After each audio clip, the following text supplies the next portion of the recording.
Welcome to our little show where the wild ideas flow. We plant the seeds in dusty ground, watch them rise without a sound. Marketing dreams, tech extremes, AI's the spark behind the beams. Tales from the dirt road where the whispers turn bold. Stories twist and stories grow. Where will our story go?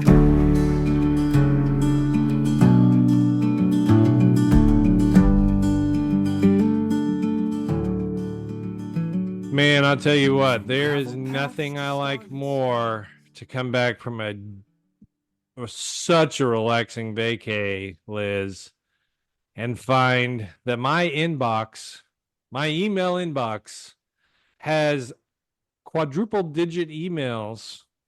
And out of those quadruple digit emails, like 6 of them are from people I recognize.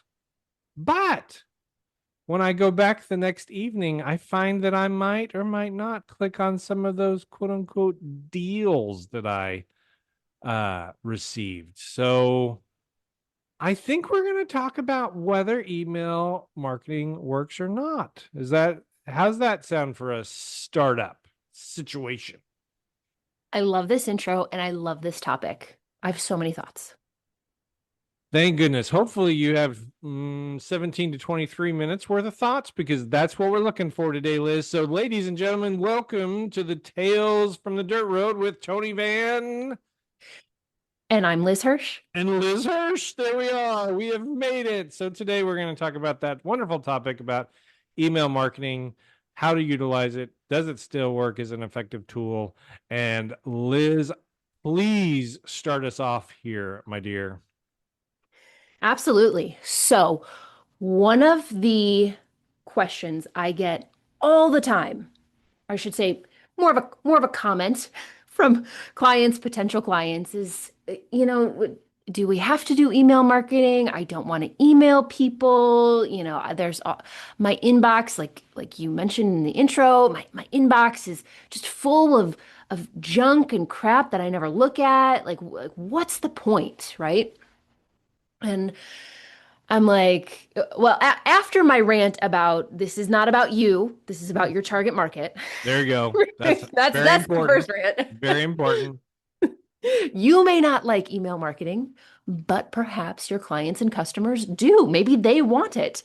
So after that spiel that I give, I inform them that email marketing is still one of the tools, aside from your website, you have total control over your website, or you should. Um, Email marketing is the other channel that you have 100% control over, in the sense that you have access to those contacts. You can send them a message. You could, segment them, right? You can do whatever you need to do to reach them. I mean, we won't go off into, spam filters and unsubscribes and things like that. But generally speaking, from that high level, that's a channel that you have total control over. It's not a Google, it's not a Facebook. It's not really going to change tomorrow in a way that would hinder your ability to engage with and build a relationship with the people who have raised their hand and said, "Hey, I want to hear from you." So that's why I think email marketing is so powerful.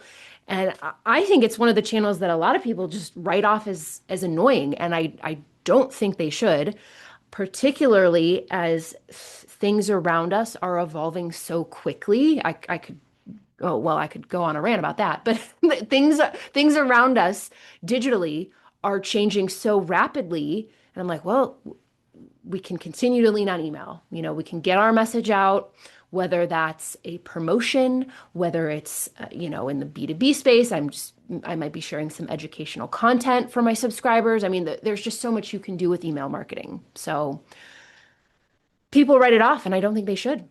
I agree. I totally agree. I would also say that people write it off because they don't want to do the work. A lot of the times my clients don't understand that there is a decently heavy lift. I'm not going to say substantially heavy, but decently, and that includes just making sure that you have a viable list and you continue to clean it and cull it. Two is, I think that there's, just as we always talk about, the fact that it's easy to create or easy to execute tactics, but it's difficult to build a strategy. And so I think, there's a strategy in the fact that, a lot of times bad emails are the ones that people see and they don't want to do, but they may not have seen a well executed email marketing strategy. And to your point, it's control. You have the ability to not only send out, I'm going to call it your grand universe of contacts, but as people show interest or your contacts show interest in different topics or different products or different services or whatever that you offer, you can then provide them with highly targeted content that even on the end, I would grant, even on the internet, by the time they go through, the AI large language learning, large language models for search or what, they're not going to get it. So you can spoon feed the people the information they want to have in your brand. So Yeah, absolutely. I and it think works. you just yeah, it works. And you just touched on something that is a heavy lift, right? That Tony, you and I are planners. We think ahead. It's August, we're thinking holiday.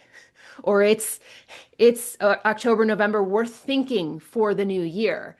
But I can't tell you how many times I get messages from clients. Oh, we got to get something out. We got to get a promotion out. It's got to go out immediately for, Black Friday or whatever it is, fill in the blank.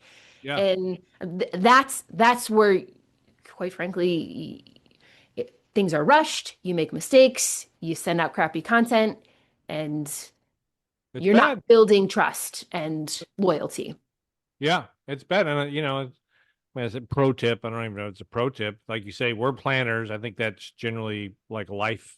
But what I would say is it's December, you're listening to this on December, whatever, 9th ish. Start building just around the holidays themselves. Start building shells in your email platform. I don't care what you use. Constant Contact, MailChimp. I'm just trying to think of all the ones, just all of those. Ascend, Wix Editor. I don't care what it is, but build one for Valentine's Day, build one for spring. Right now, do it right now. Build one for summer, do a back to school if you want, do a July 4th Independence Day one. Like, you can build them now. Let the calendar build itself. Put in some information. You can always put in what I call the slug or the footer, right? You can always put information about your business at the bottom. You can just put at the top, we're declaring independence on high prices, whatever that, I mean, that's terribly corny, but whatever that is, so it's going to be, and put something in there. And then when it gets a little closer, like Liz says, not the day of, but the month or two before, get in there and put whatever your promos are going to be for that, and you're done. Just be done. I've known people that will build the entire year, and they may go in and tweak something here and there, but they've put everything in Word. Everything has, no typos, Grammarly or whatever. I don't care what you do. Just do that. Do that. And I'll go one further, and I don't want to deep dive. This is Liz's amazing email marketing, but there's something called AI out there now. And I'm not necessarily suggesting that we build our email newsletters out of that, but a lot of these platforms I just mentioned have AI social spinoffs that allow you to basically say, okay, you've built your e-newsletter. Would you like to post some content or all of your content on your social? And it does it for you. So it's two Yeah. birds with one stone. So, Yeah. And if you have a robust CRM, oh, it's gonna have the email capabilities and then probably also the social scheduling, depending on the system. But yeah. totally in it. Totally in it. And I don't know. I'm going to ask you a question and then you can. So what I normally do, and this is once again kind of secret sauce pro tip here. So thanks for listening. is I will choose three, no more, no less, uh, different services or products that I am trying to connect with my universe of people. Now, where does that universe of people come from? That's my LinkedIn contacts. That's business cards over the years. That's my 40th birthday list. It doesn't matter where it comes from. That's your list. And then I will send it out.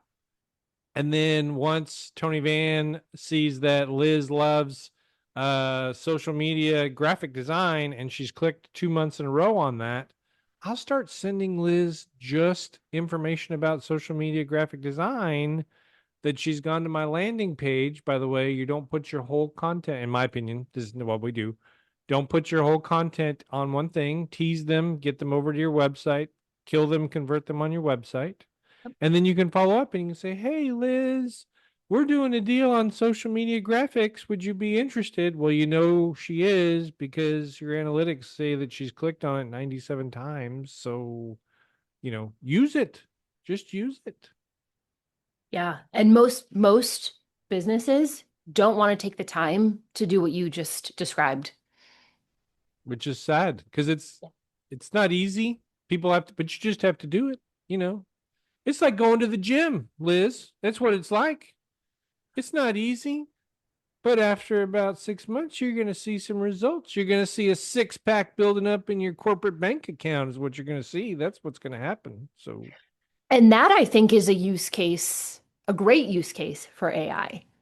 Because for a human to do it, yeah, it's pretty tedious, kind of boring.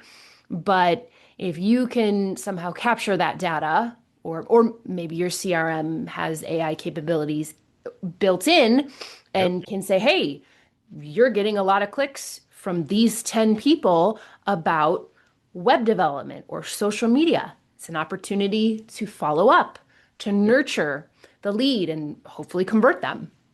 yeah, I mean, that goes to a very warm lead. And the other thing I hear from clients, which, of course, you can hire a pro or whatever you want, but I don't like to write. I don't know how to write. I get it. There are people that are not writers. I understand that. And I'm not a huge fan of this all of the time, but get something down on paper, use some type of AI or a friend or whatever. I mean, it does not take that much. If you're a florist in small town Oklahoma, small town USA, and you don't know how to write, take good pictures. Yeah. We all have amazing photo devices that we walk around with all of the time. Take great pictures and then just describe it. We're doing a March floral explosion and then send it out. So I'm jealous of those businesses because they have something so visual to help tell their story. I don't always have that. So, yeah.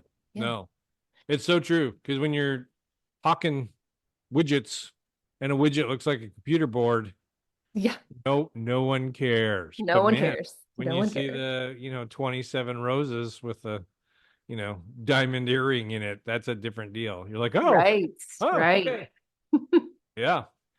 Okay, well, we've kind of taken over a little bit. Tell me a little bit, any other thoughts on email marketing? Does it still work? Any tips you have? I have one other, excuse me, I have one other big tip because the other common question I get from clients and prospects is, oh, yeah, we actually haven't really captured customer emails, or we've never, that we have them, but we've never collected them, and we're or our sales team, they just kind of sporadically email from their own Gmail or Microsoft account, Oh, yeah. And so the big question is, though, oh, is it too late? And I'm like, oh my gosh, no, no, it's not. It's going to be a bit of a lift, right? You got to collect all that information. The easiest thing is just one big list, right? But if you could do a little segmentation from the start, that's always a good thing. But no, it's not too late to start. And we have this idea of like, oh well, our competitors, yeah, they've been doing it really, for a really long time, and they probably have 5, 10,000 subscribers. Yeah, so what? Who cares? Right. Maybe you compile everything and you're like, okay, we have we have 1,000. Or heck, I even tell, you know what? If you start your email marketing with 50 people, that's 50 people who have bought from you or have raised their hand and said, I want to hear from you. That's Yeah. great. I mean, you have the potential of 50 salespeople, like a better term, that are engaged prior to receiving anything from you. So send it to them. Just send it to them. Like, that is all that matters. Yeah. You know, The worst case is they're just going to hit the unsubscribe button and you say, okay, bye. yeah. Good luck to you. Most of the time you don't even know. You're like, oh, I only have 43 now. I wonder what happened. Yeah. Like you just doesn't even matter. Yeah. And you bring up a really good point about, your competitor. Should I not do it because my competitor has, first of all, you never know. Like, your competitor may only have 52. You just may happen to be on that list because you purchased something a long time ago. And two, what if one of your people connected with one of their people, and then all of a sudden you got into their 1,000 loop, and then people started subscribing because they liked your product better because you provided a better version of what they're selling or what? Like, you just never Yeah. know. Like, you have got to put that rubber ball in the universe, see where it bounces, and hopefully it comes back to you. That's Yeah. what I would say, for sure. Yeah. That's good. Well, this has been good. I'm glad we did this. Sometimes people think, well, email marketing is passé or it's too difficult or whatever the case. And yes, we do have some amazing tools, but there's nothing. I'm not ready to put email marketing next to the fax machine and the CDR burner, in the corner. Like, it's a viable tool, for sure. I think so. As I mentioned earlier, there's a lot of things out there that are changing. Social media is a big one. I'm seeing so many headlines this week about major decline in social media usage, major decline in engagement as measured as likes, which we could nitpick that and really see if it's valuable. But I think social media is shifting dramatically. I think in a year from now, the landscape's going to look very different. Same thing with Google. I think the landscape of SEO is going to be very different a year from now. Agreed. But email marketing is I don't think we're going to be saying the same thing about email in a year. Like yes, I get plenty of emails from retailers that I don't open, but I'm like, oh, but I bought some flowers from them. I may want to do it again. So I'm going to stay subscribed, right? Just in case, right? Like I probably like 100 retailers that, yeah, I'm still subscribed to. I don't open their emails. Most of the time I just delete them, but I'm on the list in case I need that coupon code at some point. Just in case. You Yeah. never know. You never know. That's a really great allusion to our next topic next week, which is the internet, how it's shifting, and is it just going to be full of bots and humans will move to Mars? I don't know. I don't know what that looks like. But until then, I hope everyone stays cool, calm, cozy.